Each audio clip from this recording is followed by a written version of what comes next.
ಎಲ್ಲರಿಗೂ ನಮಸ್ಕಾರ. ಕರಾವಳಿ ಸ್ವಾದಕ್ಕೆ ಸ್ವಾಗತ. ಇವತ್ತಿನ ವಿಡಿಯೋದಲ್ಲಿ ಹೊರಗಡೆಯಿಂದ ಜಾಮೂನ್ ಪೌಡರ್ ತರದೆ ಮನೇಲಿ ಯಾವ ರೀತಿ ಜಾಮೂನ ರೆಡಿ ಮಾಡ್ಕೊಳ್ಳೋದು ಅಂತ ತೋರಿಸ್ಕೊಡ್ತಾ ಇದ್ದೀನಿ. ತುಂಬಾ ಸಾಫ್ಟಾಗಿ ಟೇಸ್ಟಿಯಾಗಿರುತ್ತೆ, ಬೇಗನೆ ಮಾಡ್ಕೊಳ್ಬಹುದು. ಬನ್ನಿ ಹೇಗೆ ಮಾಡೋದು ಅಂತ ನೋಡೋಣ. ಮೊದಲಿಗೆ ಪಾಕ ಮಾಡ್ಕೊಳ್ಳಿಕ್ಕೆ ನಾನಿಲ್ಲಿ ಸ್ಟೋವ್ ಮೇಲೆ ಒಂದು ಕಡಾಯಿ ಇಟ್ಟು 2 ಕಪ್ ಆಗುವಷ್ಟು ಸಕ್ಕರೆ ಹಾಕ್ಕೊಳ್ತಾ ಇದ್ದೀನಿ.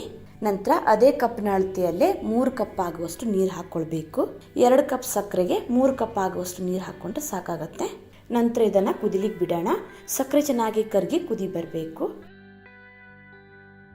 ಸ್ವಲ್ಪ ಇದು ಕುದಿ ಬರಲಿಕ್ಕೆ ಸ್ಟಾರ್ಟ್ ಆದಾಗ ಒಂದು 3 ಏಲಕ್ಕಿನ ಜಜ್ಜಿ ಹಾಕ್ಕೊಂಡಿದ್ದೀನಿ.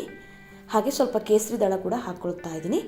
ಕೇಸರಿ ದಳ ಇದ್ದರೆ ಹಾಕ್ಕೊಳ್ಳಿ, ಹಾಕೋದ್ರಿಂದ ಒಳ್ಳೆ ಫ್ಲೇವರ್ ಬರುತ್ತೆ. ಹಾಕಲೇಬೇಕಂತೇನಿಲ್ಲ, ಇಲ್ಲ ಅಂತ ಅಂದರೆ ಸ್ಕಿಪ್ ಮಾಡ್ಕೊಳ್ಬಹುದು. ಇದಿಷ್ಟನ್ನು ಹಾಕ್ಕೊಂಡು ಚೆನ್ನಾಗಿ ಇದನ್ನು ಒಂದು 5 ರಿಂದ 6 ನಿಮಿಷ ಕುದಿಸ್ಕೊಳ್ಳಿ.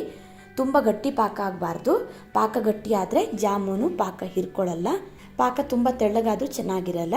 ಇನ್ನೇನು ಒಂದೆಳೆ ಪಾಕ ಬರುತ್ತೆ ಅನ್ನೋ ಅಷ್ಟೊಳಗೆ ಇದನ್ನು ಕುದಿಸ್ಕೊಳ್ಬೇಕು. ನೋಡಿ, ನಾನಿವಾಗ ತೋರಿಸ್ತಾ ಇದ್ದೀನಿ. ಒಂದೆಳೆ ಪಾಕ ಇನ್ನೂ ಬಂದಿಲ್ಲ, ಕಟ್ ಆಗ್ತಾ ಇದೆ ನೋಡಿ. ಇನ್ನೇನು ಸ್ವಲ್ಪ ಹೊತ್ತಿಗೆ ಒಂದೆಳೆ ಪಾಕ ಬರುತ್ತೆ ಅನ್ನೋವರೆಗೆ ಇದನ್ನು ಕುದಿಸ್ಕೊಂಡು ಸ್ಟೋವ್ನ ಆಫ್ ಮಾಡಿ ಇದನ್ನು ಮುಚ್ಚಿ ಹಾಗೆ ಸಡಲೆತ್ತಿಟ್ಕೊತಾ ಇದ್ದೀನಿ. ಪಾಕ ತಣಿಬಾರ್ದು, ಸ್ವಲ್ಪ ಬಿಸಿನೇ ಇರಬೇಕು. ನಂತರ ಹಿಟ್ಟು ರೆಡಿ ಮಾಡ್ಕೊಳ್ಳಿಕ್ಕೆ ಒಂದು ಪ್ಲೇಟ್ ತೊಗೊಂಡು 1 ಕಪ್ ಆಗುವಷ್ಟು ಗೋಧಿ ಹಿಟ್ಟು ಹಾಕ್ಕೊಳ್ತಾ ಇದ್ದೀನಿ. ಹಾಗೆ ಅದೇ ಕಪ್ನ ಅಳತೆಯಲ್ಲಿ ಒಂದು ಅರ್ಧ ಕಪ್ ಆಗುವಷ್ಟು ಹಾಲು ಪೌಡ್ರ್ ಹಾಕ್ಕೊಳ್ತಾ ಇದ್ದೀನಿ. ಜೊತೆಗೆ ಒಂದು 1/4 ಚಮಚ ಆಗುವಷ್ಟು ಅಡುಗೆ ಸೋಡಾ, ಒಂದು 2 ಚಮಚ ಆಗುವಷ್ಟು ತುಪ್ಪನ ಹಾಕಿ ಚೆನ್ನಾಗಿ ಇದನ್ನು ಮಿಕ್ಸ್ ಮಾಡ್ಕೊಳ್ಳಿ. ಅಡುಗೆ ಸೋಡಾ ಹಾಕೋದ್ರಿಂದ ಜಾಮೂನು ಉಬ್ಬಿ ಸಾಫ್ಟಾಗಿ ಬರುತ್ತೆ. ಇದೆಲ್ಲವನ್ನು ಹಾಕಿ ಚೆನ್ನಾಗಿ ಇದನ್ನು ಮಿಕ್ಸ್ ಮಾಡ್ಕೊಳ್ಳಿ. ತುಪ್ಪ ಹಿಟ್ಟಲ್ಲಿ ಚೆನ್ನಾಗಿ ಬೆರಿಬೇಕು. ಹೊರಗಡೆಯಿಂದ ಜಾಮೂನು ಪೌಡ್ರ್ ತರದೆ ಕೇವಲ 1 ಕಪ್ ಗೋಧಿ ಹಿಟ್ಟು ಹಾಗೆ ಒಂದು ಅರ್ಧ ಕಪ್ ಆಗುವಷ್ಟು ಹಾಲು ಪೌಡ್ರ್ ಹಾಕಿದರೆ ಜಾಮೂನು ರೆಡಿ ಆಗಿಬಿಡತ್ತೆ. ಹಾಲು ಪೌಡರ್ನ ಅರ್ಧ ಕಪ್ ಬದಲು 3/4 ಕಪ್ ಕೂಡ ಹಾಕ್ಕೊಳ್ಬೋದು, ಇನ್ನೂ ಚೆನ್ನಾಗಿ ಬರುತ್ತೆ. ನೋಡಿ, ಈ ರೀತಿ ಚೆನ್ನಾಗಿ ಇದನ್ನು ಮಿಕ್ಸ್ ಮಾಡಿಕೊಂಡು ನಂತರ ಸ್ವಲ್ಪ ಹಾಲು ಹಾಕಿ ಹಿಟ್ಟನ್ನು ಚೆನ್ನಾಗಿ ಕಲಿಸ್ಕೊಳ್ಬೇಕು. ಹಾಲು ಹಾಕಿ ಹಿಟ್ಟು ಕಲಿಸ್ಕೊಳ್ಳೋದ್ರಿಂದ ತುಂಬಾ ರುಚಿಯಾಗಿ ಬರುತ್ತೆ.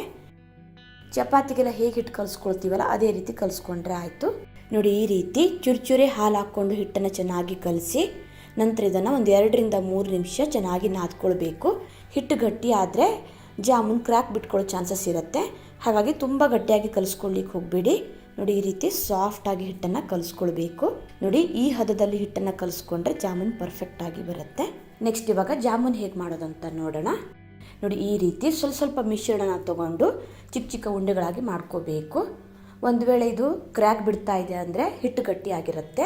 ಮತ್ತೆ ಸ್ವಲ್ಪ ಹಾಲು ಹಾಕಿ ಹಿಟ್ಟನ್ನು ಚೆನ್ನಾಗಿ ನಾದ್ಕೊಂಡು ಉಂಡೆನ ಮಾಡ್ಕೊಳ್ಳಿ. ನೋಡಿ, ಇದು ರೆಡಿ ಆಗಿದೆ. ಒಂಚೂರು ಕ್ರ್ಯಾಕ್ ಬರದೆ ಎಷ್ಟು ಚೆನ್ನಾಗಿ ಬಂದಿದೆ ನೋಡಿ. ಈ ಶೇಪಲ್ಲಿ ಬೇಡ ಅಂದರೆ ರೌಂಡಾಗಿ ಕೂಡ ಮಾಡ್ಕೊಳ್ಬಹುದು. ನಿಮ್ಗೆ ಹೇಗೆ ಇಷ್ಟ ಆಗುತ್ತೋ ನೀವು ಆ ರೀತಿ ಮಾಡ್ಕೊಳ್ಳಿ. ಸ್ವಲ್ಪ ಮಿಶ್ರಣನ ತೊಗೊಂಡು ನೋಡಿ, ಈ ರೀತಿ ಒಂಚೂರು ಕ್ರ್ಯಾಕ್ ಬರದೆ ಉಂಡೆನ ಮಾಡಿಕೊಂಡು ನಂತರ ಇದನ್ನು ಅಂಗೈಲಿಟ್ಟು 2 ಕೈಯಿಂದ ನೋಡಿ ಈ ರೀತಿ ಸ್ವಲ್ಪ ರೋಲ್ ಮಾಡಿಕೊಂಡು ನೋಡಿ ಈ ಶೇಪಲ್ಲಿ ಮಾಡ್ಕೊಂಡಿದ್ದೀನಿ. ತುಂಬ ದೊಡ್ಡದಾಗಿ ಮಾಡ್ಕೊಳ್ಳಿಕ್ಕೆ ಹೋಗಬೇಡಿ, ಒಳಗಡೆ ಎಲ್ಲ ಸರಿಯಾಗಿ ಬೇಯಲ್ಲ. ಸೋಡಾ ಹಾಕಿರೋದ್ರಿಂದ ಪಾಕನೆಲ್ಲ ಹೀರ್ಕೊಂಡು ಇನ್ನೂ ದೊಡ್ಡದಾಗತ್ತೆ. ನೋಡಿ, ಈ ರೀತಿ ಎಲ್ಲವನ್ನು ರೆಡಿ ಮಾಡಿಕೊಂಡು ನಂತರ ಇದನ್ನು ಎಣ್ಣೆಲಿ ಫ್ರೈ ಮಾಡ್ಕೊಳ್ಬೇಕು.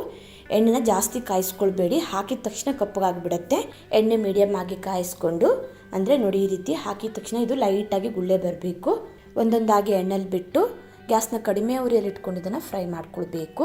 ಹೈ ಫ್ಲೇಮಲ್ಲಿಟ್ಟರೆ ಹೊರಗಡೆಯಿಂದ ಬೇಗ ಕಪ್ಪಗಾಗತ್ತೆ, ಒಳಗಡೆ ಸರಿಯಾಗಿ ಬೇಯಲ್ಲ. ನಂತರ ಇದನ್ನು ನೋಡಿ ಈ ರೀತಿ ತಿರುಗಿಸ್ತಾನೆ ಚೆನ್ನಾಗಿ ಫ್ರೈ ಮಾಡ್ಕೊಳ್ಬೇಕು. ಹೀಗೆ ಫ್ರೈ ಮಾಡ್ಕೊಳ್ಳೋದ್ರಿಂದ ಎಲ್ಲ ಕಡೆ ಒಂದೇ ಕಲರಲ್ಲಿರುತ್ತೆ. ಹಾಗೆ ಇದು ಎಲ್ಲ ಕಡೆ ಚೆನ್ನಾಗಿ ಫ್ರೈ ಆಗುತ್ತೆ. ಬಬಲ್ಸ್ ಎಲ್ಲ ಸ್ವಲ್ಪ ಕಡಿಮೆ ಆಗಿ ಹೊಂಬಣ್ಣ ಬರೋ ತನಕ ಇದನ್ನು ಫ್ರೈ ಮಾಡಿಕೊಂಡು ಎಣ್ಣೆಯಿಂದ ತೆಗೆದ್ರಾಯಿತು. ನೋಡಿ, ಒಂಚೂರು ಕ್ರ್ಯಾಕ್ ಬರದೆ ಎಷ್ಟು ಚೆನ್ನಾಗಿ ಬಂದಿದೆ ನೋಡಿ. ಈ ರೀತಿ ನಾವು ತುಂಬಾ ಸುಲಭದಲ್ಲಿ ಜಾಮೂನ ಮಾಡ್ಕೊಳ್ಬಹುದು. ಎಲ್ಲವನ್ನು ಇದೇ ರೀತಿ ಫ್ರೈ ಮಾಡಿಕೊಂಡು ನಂತರ ಇದನ್ನು ಸಕ್ಕರೆ ಪಾಕಕ್ಕೆ ಹಾಕ್ಕೊಳ್ಬೇಕು. ಲೈಟಾಗಿ ಬಿಸಿರೋ ಸಕ್ಕರೆ ಪಾಕಕ್ಕೆ ಈ ಫ್ರೈ ಮಾಡಿ ಇಟ್ಕೊಂಡಿರೋ ಜಾಮೂನ್ನ ಹಾಕಿ ಮುಚ್ಚಳನ ಮುಚ್ಚಿ ಹಾಗೆ ಬಿಟ್ಬಿಡಿ. 1 ಗಂಟೆ ಇದನ್ನು ಹಾಗೆ ಇಡಬೇಕು. ಜಾಮೂನ್ ಸಕ್ಕರೆ ಪಾಕನೆಲ್ಲ ಹೀರ್ಕೊಂಡು ಸಾಫ್ಟ್ ಆಗಬೇಕು. ನೋಡಿ, 1 ಗಂಟೆ ಆದಮೇಲೆ ತೋರಿಸ್ತಾ ಇದ್ದೀನಿ. ಜಾಮೂನ್ ನೋಡಿ ಸಕ್ಕರೆ ಪಾಕನೆಲ್ಲ ಹೀರ್ಕೊಂಡು ಉಬ್ಕೊಂಡಿದೆ. ಈ ರೀತಿ ನೋಡಿ ತುಂಬಾ ಸುಲಭದಲ್ಲಿ ನಾವು ಜಾಮೂನ್ನ ಮಾಡ್ಕೊಳ್ಬಹುದು. ಟೇಸ್ಟ್ ಅಂತೂ ಸೂಪರ್ ಆಗಿರುತ್ತೆ.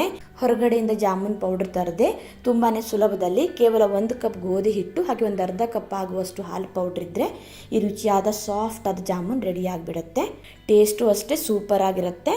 ಮಕ್ಕಳಿಗಂತೂ ತುಂಬಾ ಇಷ್ಟ ಆಗುತ್ತೆ. ಇವತ್ತಿನ ವಿಡಿಯೋ ಇಷ್ಟ ಆದರೆ ಲೈಕ್, ಶೇರ್, ಕಮೆಂಟ್ ಮಾಡೋದನ್ನು ಮರಿಬೇಡಿ. ಮತ್ತೆ ಸಿಗ್ತೀನಿ ಹೊಸ ವಿಡಿಯೋ ಒಂದಿಗೆ. ಧನ್ಯವಾದಗಳು.